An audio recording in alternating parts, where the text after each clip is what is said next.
Le projet Placide a pour objectif de développer des revêtements antimicrobiens multifonctionnels.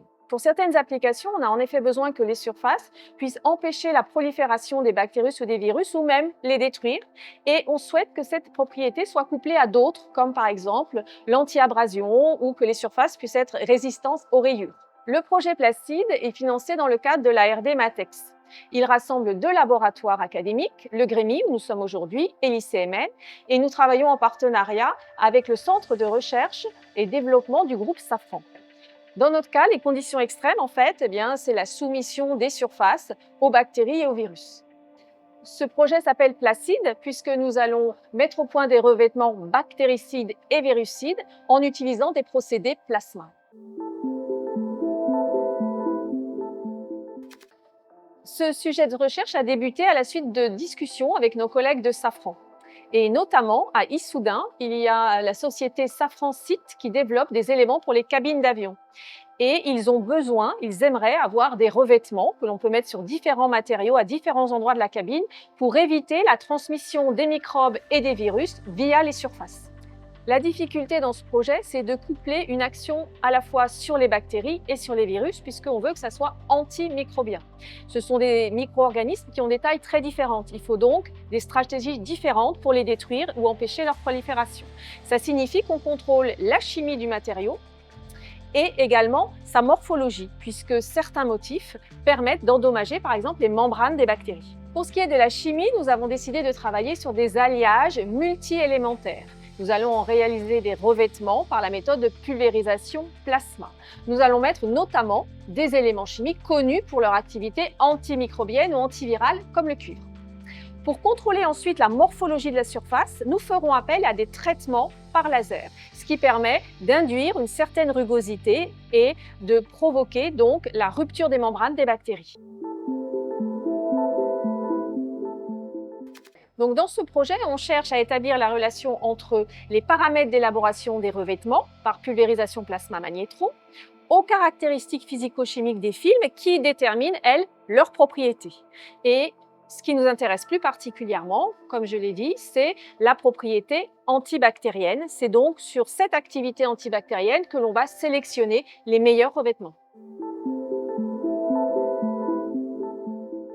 Pour éviter de multiplier les expériences de dépôt, qui sont longues et coûteuses, on réalise la simulation de la croissance des revêtements par des méthodes numériques. La simulation par dynamique moléculaire consiste à calculer les trajectoires d'un ensemble d'espèces, en l'occurrence ici des atomes différents, et en particulier, on va pouvoir traiter la croissance de films minces.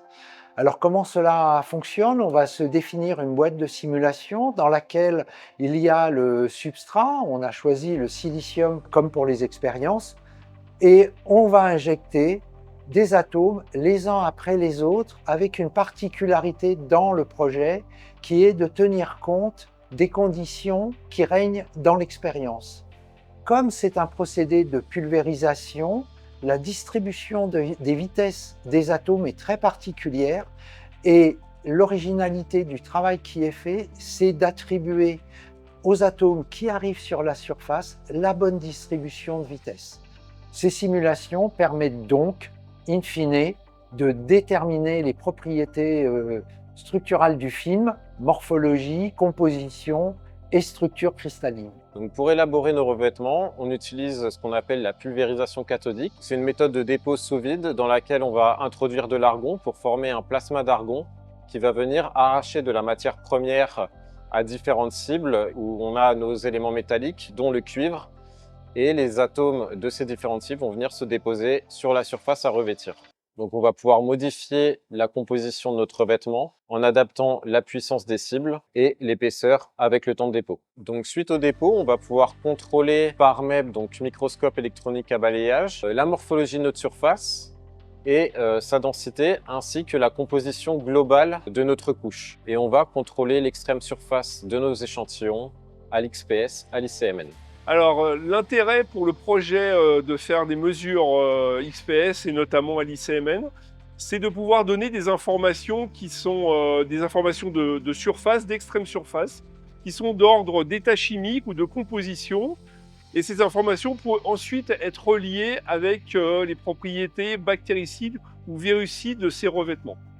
Donc on va utiliser par la suite sur nos surfaces un laser pulsé afin de les structurer en formant des lips qui vont être susceptibles de tuer les bactéries par contact. Donc par la suite, on va devoir tester nos échantillons avec des tests antibactériens.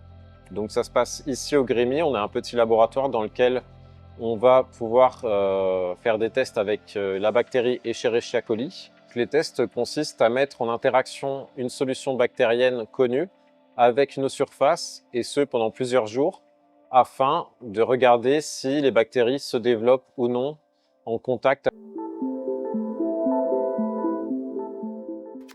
Au-delà de l'application spécifique du projet, les méthodes expérimentales et de simulation sont également appliquées aux matériaux pour l'énergie, en particulier pour la production et la conversion de l'hydrogène. De plus, le savoir-faire en termes de simulation a pu être transféré pour la création d'une start-up, MS4All, Molecular Simulation for All, dont un des domaines d'investigation est la découverte de nouveaux matériaux à la demande des entreprises.